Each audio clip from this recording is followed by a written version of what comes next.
దేవుని నామానికి స్తుతి కలుగును గాక. ఈరోజు ఫాదర్స్ డే కాబట్టి దేవుడు మన కొరకు చిందించిన శిలువ రక్తాన్ని జ్ఞాపకం తెచ్చుకోండి.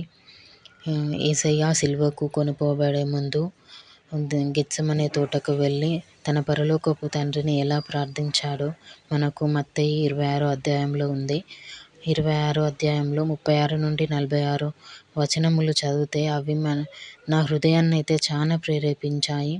ఏ విధంగానంటే దేవుడు నా కొరకు ఇంత తన రక్తాన్ని పెట్టి మనల్ని నువ్వు నా సొత్తు అని చెప్పేసి కొన్నాడు కనుక మన సమాజంలో క్రైస్తవులమై ఉన్న మనము మన ప్రవర్తనని ఎలా కొనసాగిస్తున్నాం అనేది చాలా భయంతో దేవుని యందు భయభక్తులు కలిగి జీవించాలని కోరుకుంటున్నాను.